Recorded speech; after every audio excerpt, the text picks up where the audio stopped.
আজকে ভাগ করতেছি লাউ শাক। এই যে দেখুন লাউ শাক এত দাম, মাংস ফেল। মাংস যদি 9 টাকা হয় তাহলে লাউ শাক হচ্ছে 7.5 টাকা। আর বাংলাদেশে তো মনে সময় ফ্রি না, বাংলাদেশে মাংস কত করে? মাংস 950 1000 1000। তো বাংলাদেশের 1 কেজি মাংসের দামে এই যে লাউ শাক খাইতেছি। লাউ শাক খাইতেছি। কি করব, মন এমন জিনিস, মনে যা চায় তা খাইতে হইব, দামের সাথে কোনো কথা নাই। তো এই যে লাউ শাকগুলা দাঁড়াও, এই যে একটু দিছি, কুচি আছে 7.5 টাকা কেজি।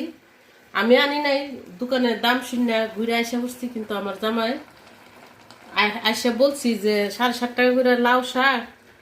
ও মা গো মা, আনছি না। তো ও গিয়েছে, আমি দুপুর মানে সকালে দিকে আসছে, ও রাতে নিয়ে আসছে লাউ শাক, বউরে খাওয়াবো। তোমার ইচ্ছে হচ্ছে তুমি খাইবা না, টাকা কোনো প্রশ্ন না। তোমার মনে ইচ্ছে হচ্ছে খাইবা, দামের সাথে কোনো কথা নাই।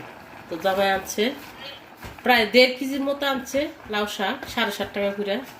তো রান্না করতেছে আজকে শুটকি দিয়ে, আজকে লাউ শাক খাবো।